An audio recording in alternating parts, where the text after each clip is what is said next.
मैं Jitendra Malwa study YouTube channel पर आपका स्वागत करता हूं। जैसे कि आज मैं बता दूं आपको एसएससी जीडी का मैं यहाँ पर पूरा का पूरा रिव्यू लेके आया हूं। एसएससी जीडी 2020 में जो पेपर हुए थे लास्ट दिसंबर में, वो आज मैं उसकी वीडियो लेकर के आया हूं। और ये वीडियो आपके लिए क्यों इम्पोर्टेंट रहेगी, देखो अभी आपके जनवरी में पेपर होने हैं एसएससी जीडी के, तो अब आपकी क्या दिसंबर माह लग गया है, दिसंबर मंथ आपका लग गया है। इसका मतलब मैं बोल दूं कि दिसंबर पूरा का पूरा आपके लिए क्या रहेगा, प्रैक्टिस प्लस में आपका कॉन्सेप्चुअल। जैसे कि कोई सा टॉपिक नहीं हुआ है तो कोई सा कमजोर टॉपिक पढ़ रहा है आपको, उसकी प्रैक्टिस कर लो आप बहुत बढ़िया तरीके से। और आपको यहाँ पर आप सेट पेपर भी लगाने की आवश्यकता है, ऑनलाइन सेट पेपर लगाने की आवश्यकता है, क्योंकि आपको 1 घंटे में 80 क्वेश्चन करने होंगे और जो कि आपको बहुत ही कम समय में वो उनको करना होगा। और उसमें आ जाता है एक मैथ आ जाता है और एक रीजनिंग आ जाती है। तो ये 2 सब्जेक्ट हैं, ये कैलकुलेटिव ज़्यादा होते हैं। तो कैलकुलेटिव ज़्यादा होने के बावजूद आप कम समय में कैसे इन क्वेश्चनों को बना पाओगे। तो आज मैं मैथ में आपको वो तरीके कॉन्सेप्ट बताऊंगा जो कि कम समय में क्वेश्चन को किया जा सके, और वो भी कौन से, मैं अपने मन से क्वेश्चन नहीं लेके आया हूं। इसका मतलब मैं 2020 में जो एग्जाम हुआ एसएससी जीडी का, उसी का ही पेपर के जो क्वेश्चन है वो लेके आया हूं। और उस पेपर में भी मैं कलेक्ट करके लेके आया हूं, टॉपिक वाइज क्वेश्चनों को कलेक्ट करके लेके आया हूं। जैसे कि आज हम पढ़ेंगे प्रॉफिट लॉस के क्वेश्चन, और प्रॉफिट लॉस के क्वेश्चन में 160 कलेक्ट करके लेके आया हूं। कितने क्वेश्चन? 160 क्वेश्चन आपको मिलेंगे। Day by day video upload होती जाएगी और आप उनको देखते जाइएगा। तो क्वेश्चन किस लेवल के आए और किस तरीके से, किस यूनिक सॉल्यूशन से हम उसका आंसर ला सकें। तो हमारा टारगेट इसमें क्या होगा, प्लस कॉन्सेप्ट भी होगा, और एग्जाम में किस प्रकार से हम इसको कम समय में बना सकते हैं। दोनों ही इसमें क्या होंगे, मिक्स में होंगे। कॉन्सेप्ट भी होगा और एग्जाम में किस प्रकार से करेंगे। तो कोई क्वेश्चन जो है मैं कॉन्सेप्ट के साथ बताऊंगा, और कुछ क्वेश्चनों को मैं एग्जाम में किस प्रकार से करते हैं वो बताऊंगा। देखो मैं एक बात और आपको बता देना चाहता हूं, ये बिल्कुल हकीकत है। जैसे कि पूरे 20 क्वेश्चन आने हैं आपके एसएससी जीडी में, कितने क्वेश्चन आने हैं? 20 क्वेश्चन। तो आपका सामना 2 से 3 क्वेश्चनों को देखने के बाद ऐसा प्रतीत होगा कि मेरे को मैथमेटिक्स में नहीं आते हैं क्वेश्चन। इसका मतलब आपको डिमोटिवेट नहीं होना है, क्योंकि ऐसे क्वेश्चन एग्जामिनर डालता ही डालता है, क्योंकि आप उन क्वेश्चनों में उलझे रहो और बाकी का आप टाइम वेस्ट कर दो। तो उन क्वेश्चनों से बचना है और उन क्वेश्चनों को सोल्व कैसे करना है वो तरीका मैं आपको बताऊंगा। एक भी क्वेश्चन आपका प्रॉफिट लॉस का सारी शिफ्ट का कलेक्ट करके लेके आए, यानी कि एक भी क्वेश्चन प्रॉफिट लॉस का आपका नहीं छूटने वाला है एसएससी जीडी में। तो आइए हैं इस क्वेश्चन को देखते हैं। 840 रुपए में 17 गेंदों को बेचने पर 15 गेंदों के क्रय मूल्यों के बराबर नुकसान होता है। तो एक गेंद का क्रय मूल्य बताइए। सबसे पहली बात तो मैं आपको बता दूं, मैं एक बात बता देना चाहता हूं कि एक दुकान से लेके, मेरे पास ये पेन है, ये पेन मैं समान मूल्यों में लेके आया हूँ। जैसे कि मेरे पास ये 5 पेन है। कितने पेन है? 5 पेन है। तो ये 5 पेन मैं लेके आया हूँ। सपोज मान के चलना कि मैं 5 पेन लेके आया हूँ 20-20 रुपए के। कितने रुपए के? 20 यानी कि 100 रुपए के 5 पेन लेके आ गया मैं। आप समझ पा रहे हो ना? तो 100 रुपए के मैं 5 पेन लेके आया हूँ। अर्थात आप मुझे बताओ कि अगर मैं वो 100 रुपये ये 4 पेन बेच करके ही ले लेता हूँ, वो 100 रुपये ये 4 पेन बेच करके ही ले लेता हूँ, तो मेरे पास ये 1 पेन अभी भी बाकी है। अर्थात ये मेरे पास पेन बची है। यही तो मेरा प्रॉफिट है, यही तो मेरा प्रॉफिट है। अब देखो ध्यान से, तो मैं ऐसा बोल सकता हूँ इन 5 पेनों का क्रय मूल्य इन 4 पेनों के विक्रय मूल्य के बराबर है कि नहीं है। यानी कि इन 4 पेनों का विक्रय मूल्य भी 100 रुपये है, और इन 5 पेनों का क्रय मूल्य भी कितने रुपए है? 100 रुपये। इनको मैं 5 पेनों को खरीद के लेके आया था 100 रुपये में, और वही 100 रुपये में निकाल रहा हूँ कितने पेनों को बेच करके? 4 पेनों को बेच करके। अर्थात ये 1 पेन मेरे पास बची, वो क्या है? मेरा प्रॉफिट है। क्या है? मेरा प्रॉफिट है। अब देखो ध्यान से, एक कॉन्सेप्ट ये होगा, यानी कि मेरी जेब में अगर कोई वस्तु बचती है तो मेरा प्रॉफिट है।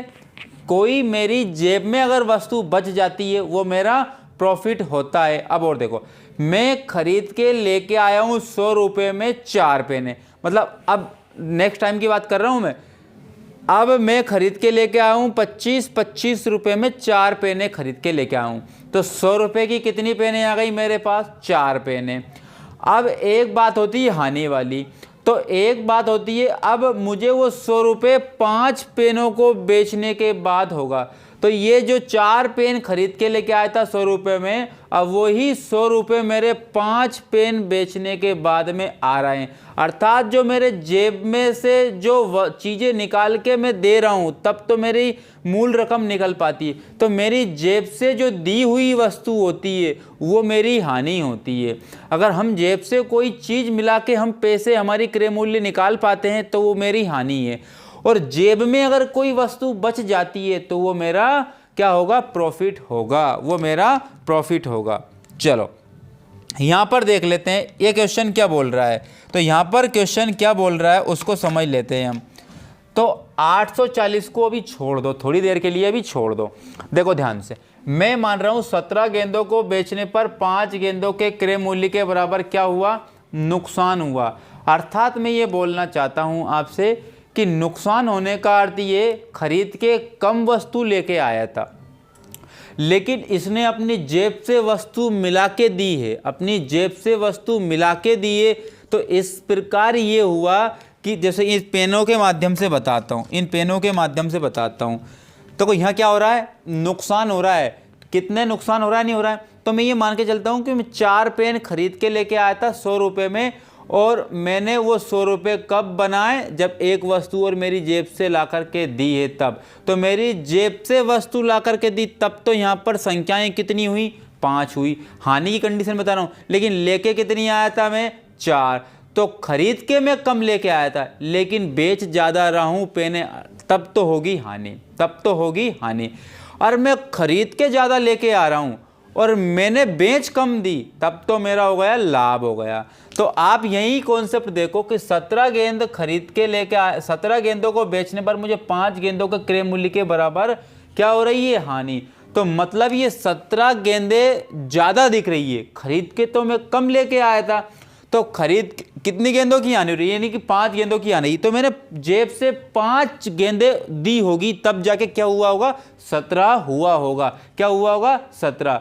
तो आप देखो कि मैंने ये 5 गेंदें मिलाकर के 17 हुई है, तो मैं खरीद के कितने लेकर आया था? 12 गेंदें। तो 12 में जब 5 प्लस करेंगे 17 गेंदें होंगी, और 17 गेंदों को मैं बेचूंगा तो मेरी हानि होगी 5 वस्तुओं के बराबर, क्योंकि मैंने जेब से कितनी निकाल के दी है? 5 वस्तु निकाल के दी है।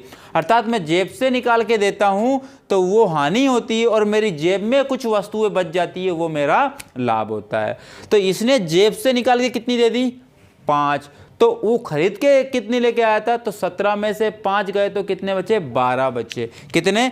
यानी कि खरीद के तो वो 12 लेके आया था, 12 वस्तु खरीद के लेके आया था। अब आप मुझे बताओ कि वो 840 रुपये में 17 गेंदों को बेचने पर 5 गेंदों का क्रय मूल्य के बराबर नुकसान होता है, तो एक गेंद का क्रय मूल्य बताना है। तो एक गेंद का क्रय मूल्य बताना है, तो आप मुझे बताओ टोटल उसकी वैल्यू कितनी थी? 840। 12 सत्ता के कितने हो गए? 84। यानी कि 70 रुपये प्रति गेंद पड़ा। 70 रुपये प्रति गेंद की कीमत यहाँ पर पड़ी है आपको, यानी कि एक गेंद की कीमत कितनी होगी? 70 रुपये होगी। क्या आपको ये बात समझ में आई होगी? ठीक है, अब नेक्स्ट क्वेश्चन की ओर बढ़ जाते हैं। ये अगला क्वेश्चन देख लो आप, अगला क्वेश्चन देखो आप। मैं आपको बहुत बेस्ट कॉन्सेप्ट दूंगा और आपको क्या हो जाएगा? बिल्कुल बेहतरीन तरीके से आपको आंसर मिल जाएगा।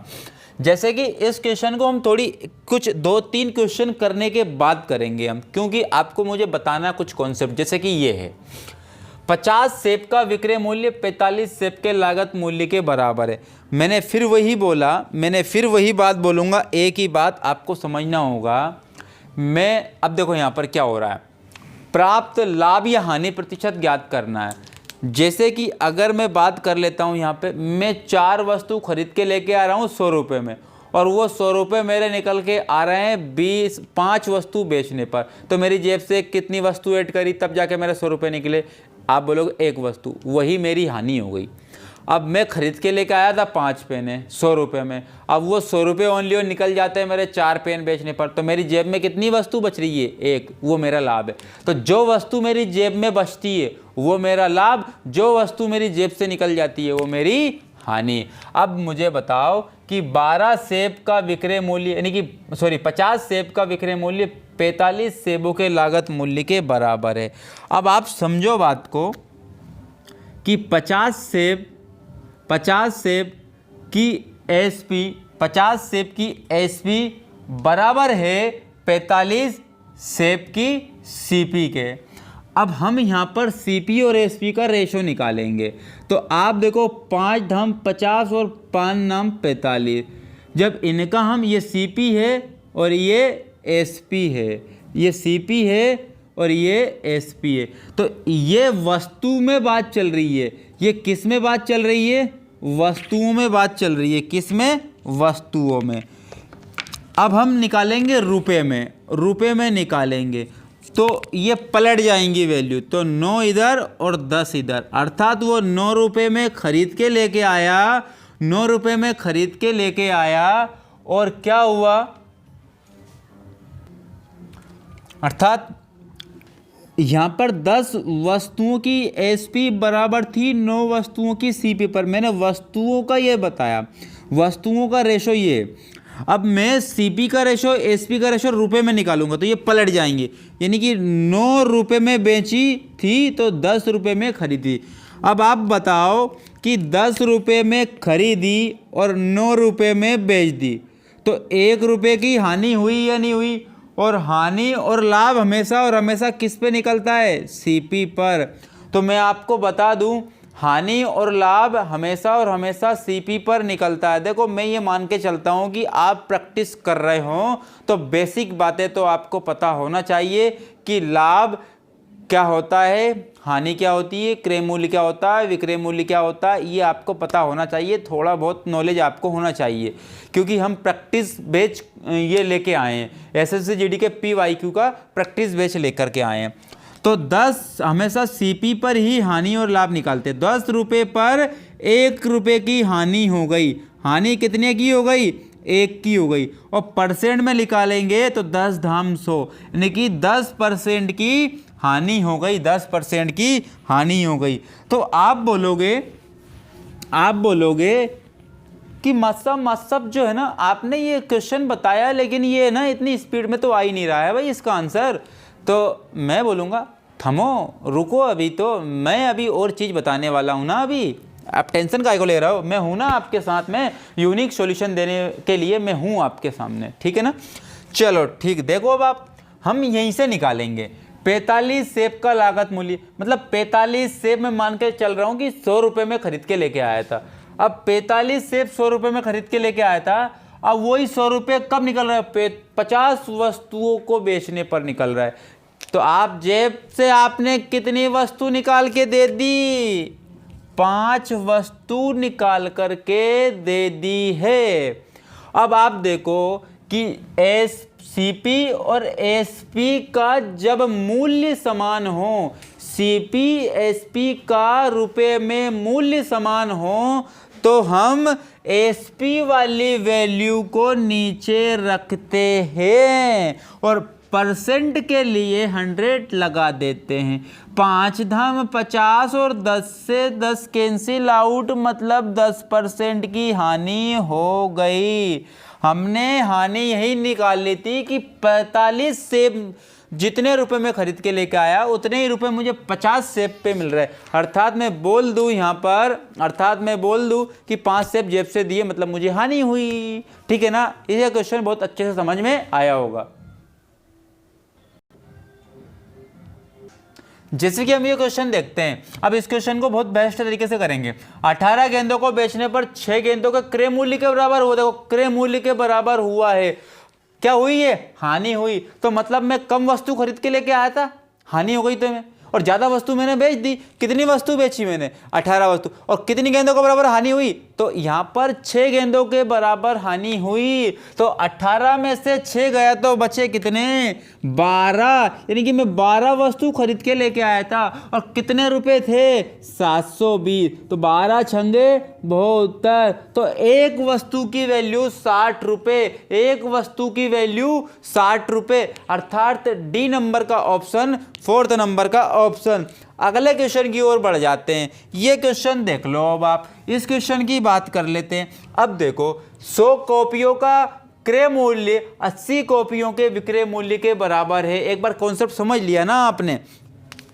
100 कॉपियों का क्रय मूल्य मतलब 100 कॉपी जितने रुपए में खरीद के लेके आया था उतने रुपए मुझे 80 कॉपी में मिल गए। मतलब मेरी जेब में 20 कॉपियां बाकी है और मेरी जेब में 20 कॉपियां बाकी है, अर्थात यही तो मेरा लाभ है, यही तो मेरा क्या है, लाभ है। अर्थात अब मैं बोल देता हूं, मैंने अभी आपसे बोला था कि जब यहाँ पे नीचे क्या रखेंगे, एसपी वाली यूनिट रखेंगे, वस्तु वाली, जो वस्तु में एसपी रहेगी ना वही यूनिट रखेंगे, क्योंकि जब हम पलटेंगे तो वो एसपी सीपी बन जाएगी रुपए में, इसीलिए हम एसपी वाली वस्तुओं को नीचे रख देते हैं। तो 80 वस्तु बेच रहे थे, परसेंट के लिए 100, 20 चुके 80, 4 से 25 बार, यानी कि 25% का लाभ हुआ मुझे, 25% का लाभ हुआ। अर्थात दूसरा नंबर ऑप्शन आपका राइट हो गया, दूसरा नंबर ऑप्शन राइट हो गया। ये अगला क्वेश्चन लो। अब आप ये अगला क्वेश्चन लो। 40 संतरे का विक्रय मूल्य 50 संतरों के क्रय मूल्य के बराबर है। तो 50 संतरे में खरीद के लेके आया था, 50 संतरे में खरीद के लेके आया था, जितने रुपए में खरीद के लेके आया था उतने रुपए तो मुझे 40 संतरों के बेचने पर ही मिल गए। अभी 10 संतरे मेरी पॉकेट में रखे हैं और मेरी पॉकेट में रखे हैं मतलब मुझे वही तो लाभ है। यहाँ पे क्या होगा, लाभ है। अब मैंने बोला था कि एसपी वाली वैल्यू नीचे रख देना, तो 40 एसपी वाली वस्तु थी। अब परसेंट निकालने के लिए क्या लगा दो आप, यहाँ पर आप लगा दो 100, 4 से कैंसिल आउट हुआ तो 25% का यहाँ पर भी क्या हो गया, लाभ हो गया। यानी कि तीसरा नंबर इस क्वेश्चन का राइट आंसर हो जाएगा। अगले क्वेश्चन की ओर बढ़ जाते हैं। ये क्वेश्चन लो अगला। 27 वस्तु की लागत यानी 27 वस्तु की सीपी 18 वस्तु की एसपी के बराबर है। तो 27 वस्तु खरीद के लेके आया था, जितने रुपए में उतने रुपए तो मुझे 18 वस्तु बेचने पर ही मिल गए। तो 9 वस्तु मेरी पॉकेट में रखी है, 9 वस्तु मेरी पॉकेट में रखी है। अब मेरी जो पॉकेट में रखी है वही मेरा लाभ है, वही मेरा लाभ है। अब देखो आप कि यहाँ पे एसपी वाली वैल्यू को नीचे रखते हैं। 18 वस्तु का विक्रय मूल्य था तो 18 नीचे रख देंगे, परसेंट के लिए 100 लगा देंगे। 9 दूने 18, 2 से 50 बार, यानी कि 50% का यहाँ पर क्या हो जाएगा, लाभ हो जाएगा। पहला नंबर आपका ऑप्शन राइट हो जाएगा। अगले क्वेश्चन की ओर बढ़ जाते हैं, अगले क्वेश्चन की ओर बढ़ जाते हैं। ये अगला क्वेश्चन लो।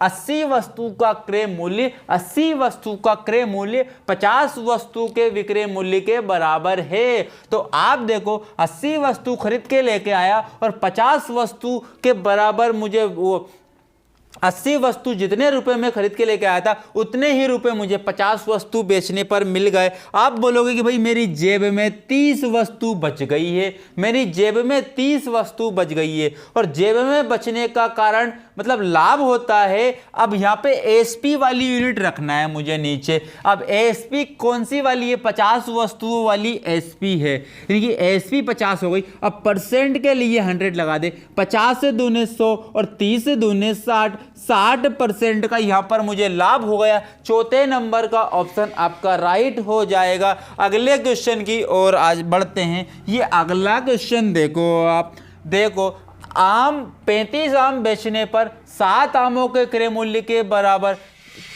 35 आम बेचने पर 7 आमों के क्रय मूल्य के बराबर मुझे यहाँ पर क्या हुआ है, ये क्या क्वेश्चन, ये क्या बोल रहा है कि 35 आमों पर प्राप्त लाभ 7 आमों के क्रय मूल्य के बराबर है। मतलब जो भी लाभ होगा ना वो मेरे 7 वस्तुओं के क्रय मूल्य के बराबर है। तो आप मुझे बताओ ध्यान पूर्वक, यहाँ क्या हुआ है, लाभ हुआ है। मतलब मैं ज़्यादा वस्तु खरीद के लेके आया था और मैंने उतने ही रुपए में कम वस्तु बेच दी, अर्थात लाभ होता है ये।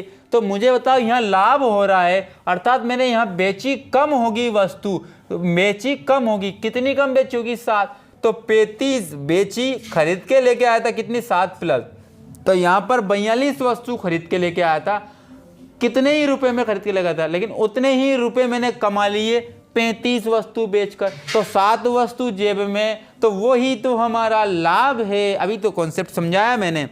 तो आप देखो कि 7 आम का लाभ हो गया मुझे, खरीद के कितनी लेके आया था, तो 35 प्लस 7 42 वस्तु खरीद के लेके आया था। परसेंट के लिए क्या लगा दें 100, तो 7 छंगे 42, तो 1/6 की परसेंटेज 16 सही 2/3% होती है। और यहाँ लाभ हुआ था, क्या हुआ था, लाभ, अर्थात 1 नंबर का ऑप्शन आपका राइट हो जाएगा। मैं ये मान के चल रहा हूँ कि आपको मजे आ रहे होंगे और मैं भी बहुत मजे के साथ पढ़ा रहा हूँ और सॉल्यूशन भी आपको मजेदार दे रहा हूँ ना, तो आपको मजे क्यों नहीं आएंगे। आपको यहाँ पर आपको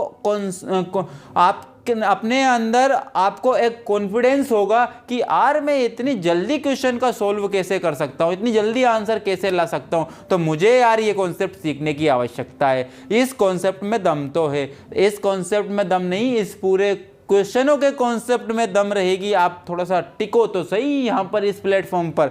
चलो देख लो अब अगले क्वेश्चन, आप ये क्वेश्चन देखो। अब आप इस क्वेश्चन की बात कर लेते हैं हम। तो ये क्या बोल रहा है कि 15 वस्तु का क्रय मूल्य, अब ये क्वेश्चन मैंने तो नहीं बनाया ना, ये एसएससी जीडी के हैं 2020 के पेपर के क्वेश्चन। आप अपने पेपर को उठा करके देखना 2020 के और उसमें मिला करके देखना इस टाइप के क्वेश्चन आए हैं या नहीं आए। इनको टाइप करने में बहुत मेहनत लगी है दोस्तों, तो इस मेहनत को आपको जाया नहीं जाने देना है। अपने दोस्तों को इस वीडियो का लिंक शेयर कीजिए, आप सब्सक्राइब कीजिए चैनल को और लाइक और कमेंट्स के द्वारा अपनी राय को हम कमेंट्स बॉक्स में छाप करके दीजिए आप कि कैसी वीडियो लग रही है और कैसा कंटेंट लग रहा है। तो 15 वस्तु का क्रय मूल्य, यानी कि 15 वस्तु खरीदी 100 रुपए में, 1 रुपए में, 50, कुछ भी मान लो रुपए में, तो 15 वस्तु जितने रुपए में खरीदी उतने ही रुपए तो मुझे 12 वस्तु बेचने पर आ गए। मतलब मेरी जेब में, मेरी पॉकेट में कितने रुपए हैं, आप बोलोगे 3 रुपए हैं। और एसपी वाली वैल्यू को नीचे रखना है और परसेंट के लिए 100 लगा देना है। 3 चुके 12, 4 से 25 बार, यानी कि 25% का लाभ, मतलब कि तीसरा नंबर का ऑप्शन आपका राइट हो जाएगा। हम इन क्वेश्चनों को गाजर मूलियों की तरह काट रहे हैं, ऐसे कि यार ये कैसे क्वेश्चन है। अब देखो आप, अब क्वेश्चन हमने एक क्वेश्चन छोड़ा था ना, उस क्वेश्चन को कर लेते हैं। एक क्वेश्चन को छोड़ा था ना हमने, ये क्वेश्चन था शायद, है ना, कौन सा ये क्वेश्चन था, ये क्वेश्चन था, ये वाला क्वेश्चन था, ये वाला क्वेश्चन छोड़ा था हमने। तो 840 शायद कर लिया था ये, तो ठीक है ना, कर लिया था शायद, ठीक है ना, क्वेश्चन कर लिया था। चलो ठीक है, आगे नेक्स्ट पे चलते हैं। क्या है क्वेश्चन, ये क्वेश्चन था। चलो अब यहां से हमारा और अलग टाइप का क्वेश्चन अब स्टार्ट होता है। एक बाइक का अंकित मूल्य 3360 रुपए, एक बाइक का अंकित मूल्य कितना है 3360 रुपए। खुदरा विक्रेता ने होली के अवसर पर 16% की छूट की घोषणा की। बाइक के लिए ग्राहक को कितनी राशि देनी पड़ेगी, यानी कि कुल मिला के बाद ये छूट के बाद व्यक्ति बेचता ही बेचता है। देखो एमआरपी पर डिस्काउंट होता है, एमआरपी पर डिस्काउंट का मतलब छूट होती है, तो एमआरपी पर ही छूट दी जाती है, छूट का इंग्लिश में कहते हैं डिस्काउंट। तो डिस्काउंट एमआरपी पर ही दिया जाता है, छूट एमआरपी पर ही दी जाती है, ठीक है ना। और क्रय मूल्य पर लाभ और हानि ज्ञात होती है, क्रय मूल्य पर लाभ और हानि ज्ञात करते हैं हम। देखो 33,600, 33 और 600, 33,600 उसकी एमआरपी थी। अब एमआरपी पर छूट कितनी परसेंट दे दी, 16% दे दी।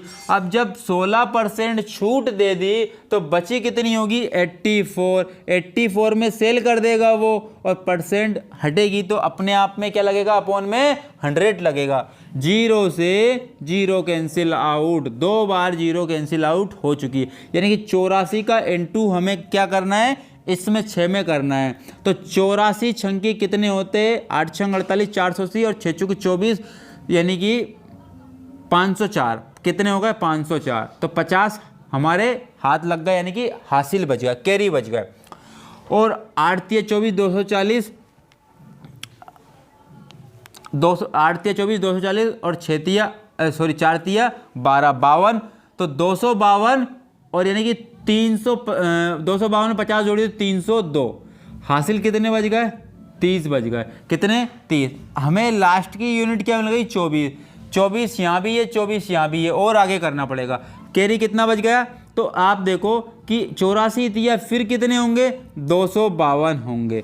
हासिल कितने बच गए थे? 30। तो 282 होगा यहाँ पर। कितने होगा? 282। 28,224। 28,224 यानी कि 3 नंबर का ऑप्शन आपका राइट हो जाएगा।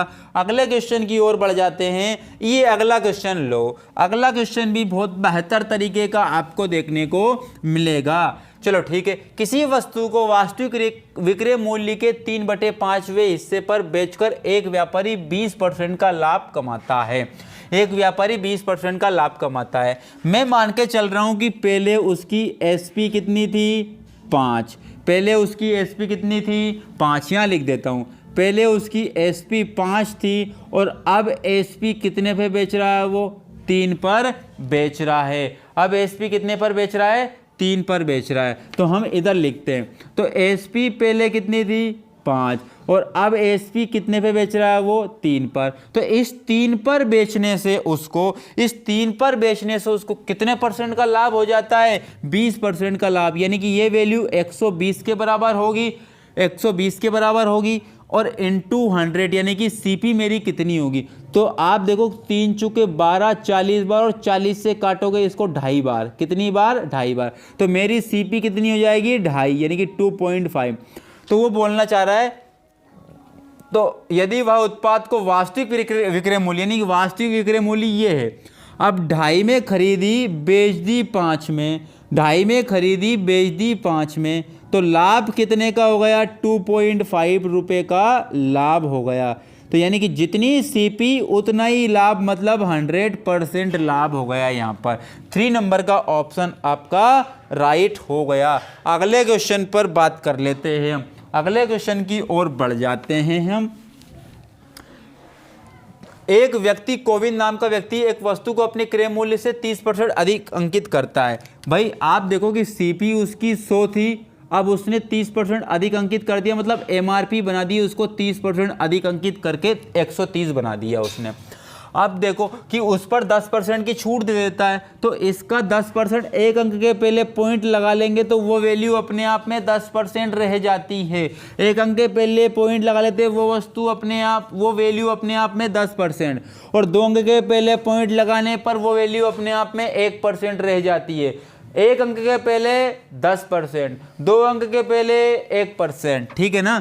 तो एक अंक के पहले पॉइंट लगाया तो वो वैल्यू अपने आप में 10% रह जाती है, यानी कि 13 रुपये की उसको छूट मिल गई। तो 130 में से 13 रुपये की छूट मिली, तो अब वो उसकी एसपी 117 हो गई। कितनी हो गई? 117। अब 117, आप मुझे बताओ कि लाभ कितने का हो गया? 17 रुपये का। और लाभ हानि किस पे निकालते हैं? सीपी पर। और सीपी पर अगर सीपी 100 हो तो 100 पर जो वैल्यू काउंट की जाती है वह वैल्यू अपने आप में परसेंटेज कहलाती है। तो 100 पर काउंट हो रही है 17, तो 17% का यहाँ पे लाभ हो जाएगा। अर्थात डी नंबर का ऑप्शन आपको राइट देखने को मिलेगा। अगले क्वेश्चन की ओर ये बढ़ गए हम। अगले क्वेश्चन को भी बहुत शानदार तरीके से सोल्व करेंगे। राजा राम ने एक निश्चित मात्रा में गेहूं खरीदा, मात्रा में गेहूं खरीदा, मात्रा नहीं है, मात्रा है। यदि 1/4 गेहूं 12% के लाभ पर बेचता है और 15% का समय लाभ कमाने के लिए उसे शेष गेहूं को कितने परसेंट लाभ, यानी कि समग्र लाभ कितना होना चाहिए उसका? 15%। आप देखो ध्यान पूर्वक, ये पहला है और ये दूसरा है, ये पहला है और ये दूसरा है। टोटल लाभ कितना कमाना है इसको? 15% कमाना है। और पहले को कितने लाभ पर बेच दिया? 12% लाभ पर बेच दिया। और दूसरे को X% लाभ पर बेच दिया। शेष गेहूं को X% लाभ पर बेच दिया। आप देखो कि 1/4 गेहूं, तो टोटल मान के चलते हैं 1/4, यानी कि 4 टोटल थे, तो 4 में से एक हिस्सा तो 12% लाभ पर बेच दिया, 4 में से एक हिस्सा तो उसने 12% लाभ पर बेच दिया। अब 4 में से एक हिस्सा 12% लाभ पर बचा, तो बचे कितने हिस्से? 3 हिस्से बचे, यानी कि 1:3 इनका क्या होना चाहिए? क्वांटिटी होनी चाहिए। जैसे कि देख लेते हैं हम यहाँ पर, आप मुझे बताओ ध्यानपूर्वक कि 15 में से 12 गए तो बचे कितने? 3 बचे। 15 में से 12 गए तो बचे कितने? 3। यानी कि यहाँ पे वैल्यू 3 आ रही थी और यहाँ पे भी वैल्यू कितनी आ गई थी, यानी कि यहाँ पे भी वैल्यू कितनी आना चाहिए? 1। अब ये वैल्यू बड़ी है इससे, तो आप मुझे बताओ ये वैल्यू छोटी होना पड़ेगा इससे, क्योंकि एक वैल्यू छोटी और एक वैल्यू बड़ी होती है इस बीच वाली वैल्यू से। तो आप बताओ इसमें से ये जाएगा तो 1 बचेगा, तो यहाँ पे 16 वैल्यू होनी चाहिए, नहीं होनी चाहिए कि 16 में से 15 जाएगा तो 1 बचना है। तो हमारा 16% यहाँ पर क्या आ गया? प्रॉफिट आ गया, अर्थात पहला नंबर आपका ऑप्शन राइट हो जाएगा। इस क्वेश्चन की बात कर लेते हैं हम। यहाँ पे ये चल रही है प्रैक्टिस क्लास, तो यहाँ पर बेसिक तो मतलब 0 लेवल का तो बिल्कुल नहीं बताया जाएगा, क्लियर कट बात ये है। आपको यहाँ पर कॉन्सेप्ट और पेपर में करने वाले तरीके बताए जाएंगे। हम ये नहीं बताएंगे कि क्रय मूल्य बराबर 100%, इसमें आपने पी प्रॉफिट ऐड कर दिया तो ये बन गया एसपी। ये हम 0 टू हीरो बैच में बताएंगे, आपको बिल्कुल कॉन्सेप्ट बताएंगे। यहाँ प्रैक्टिस चल रही है, यहाँ प्रैक्टिस होती है भाई, हमें पेपर में किस लेवल का करना है, किस तरीके से करना है, कितने कम समय में करना है, वो तरीका बताना है। एक हैंड कैम रिकॉर्डर 44,000 में 10% के लाभ पर बेचा गया। इसे 42,000 रुपये में बेचे जाने पर लाभ बताना है आपको। आप देखो ध्यान से कि 44,000 रुपये में बेचा तो मुझे लाभ कितना हो गया? 10%। तो ये हमारी एसपी रुपए में है, तो नीचे वाली एसपी भी किस में आनी है? परसेंटेज में। तो 10% का लाभ मतलब 110 के बराबर हो गया, यानी कि 100% निकालना है, यानी कि सीपी निकालना है। तो 0 से 0, 11 चौके 44, यानी कि 400 में 400 लग गई, यानी कि 40,000 उसकी क्या थी? सीपी थी। बेचा कितने में? 42,000 रुपये में। तो लाभ हो गया 2,000 रुपये का। और किस पर होता है लाभ हानि?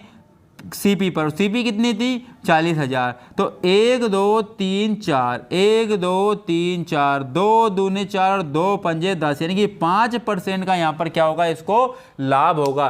5% का यहाँ पर इसको क्या होना चाहिए? लाभ होना चाहिए। ये आपको बहुत तरीके से समझने वाली बात है। चलो अगले क्वेश्चन पर बढ़ जाते हैं बहुत स्पीड में। ये अगला क्वेश्चन देखो आप। राम कुछ वस्तु 70 वस्तु की दर पर 890 रुपये में खरीदता है और 60 की दर पर 890 रुपये में बेच देता है। उसका प्रतिशत लाभ बताइए। राम 70 वस्तु लेके आया था कितने में? 70 वस्तु लेके आया था 890 में, और 60 रुपये में 890 रुपये में बेच देता। आप थोड़ा सा मुझे बताओ, फिर वही वाली बात आ गई ना। तो 70 वस्तुओं की सीपी 60 वस्तुओं की एसपी के बराबर है, क्योंकि 890 और 890 आपको सेम दिख रहे हैं ना। तो 70 वस्तु की सीपी 60 वस्तु की एसपी के बराबर है। तो 70 वस्तु खरीद के लेके आए हम, 70 वस्तु खरीद के लेके आए 100 रुपये में मान लो, यानी कि 890 रुपये में मान लेना, वो दिया है तो। और वही 890 रुपये हमें 60 वस्तु बेचने पर आ गए, मतलब कि तो 10 वस्तु हमारी जेब में आई, मतलब हमारा लाभ हो गया। और नीचे हम एसपी वाली वस्तु की वैल्यू नीचे लिखते हैं। तो एसपी वाली वस्तु कौन सी है? 60। तो आप देखो कौन सी है? 60। अब 1/6, अब 1/6 परसेंटेज को डिनोट करता है 16 सही 2/3% का लाभ हुआ, अर्थात तीसरे नंबर का ऑप्शन राइट हो जाएगा। अगले क्वेश्चन की ओर बढ़ जाते हैं। अगला क्वेश्चन क्या कहता है? अगला क्वेश्चन की सुन लेते हैं हम। किसी वस्तु को एक निश्चित मूल्य पर बेचने से एक व्यक्ति को 20% का लाभ होता है। यदि इसे क्रय मूल्य के दुगने पर बेचे तो पुराने विक्रय मूल्य का प्रतिशत लाभ ज्ञात कीजिए। पुराने, अब देखो ध्यान से, तो देखो, तो यहाँ पर बात आती है कि हमारी सीपी कितनी थी? हमारी सीपी थी 100 रुपये और एसपी कितनी हो गई? 120, यानी कि 20% लाभ हुआ ना। अब ये बोल रहा है कि भैया क्रय मूल्य के दुगने पर बेचा जाए। अब मैं 100 का दुगना कितना होता है? 200 होता है। अब थोड़ी सी क्वेश्चन में थोड़ी सी मिसप्रिंट है, तो ये बोलना, इसको ये बोलना था, तो पुराने विक्रय मूल्य का नहीं है, यहाँ पर होता। पुराने विक्रय मूल्य पर प्रतिशत लाभ क्या होगा? तो का की जगह पर क्या आना है? पर आएगा। तो हमें अब लाभ हानि किस पे ज्ञात करनी है? 120 पर। अब 120 पर लाभ हानि ज्ञात करनी है, तो आप मुझे बताओ ध्यानपूर्वक, 120 पर जब लाभ हानि हमें ज्ञात करनी है तो कितने का लाभ होना है? 80 का लाभ होना है, क्योंकि 120 और 200 में कितना अंतर है? 80 का। 80 का लाभ होना है। और परसेंट के लिए क्या लगा दें? 100 लगा दें। इसका मतलब आप देखो 40 दूना 80 और 40 तिया 12। अब आप ध्यान से समझो, ये 100 को आप थोड़ा सा इग्नोर कर लेते हैं, क्योंकि आपको मैं मानता हूँ कि आपको फ्रैक्शन वैल्यू आती है, मैं ये मान के चलता हूँ।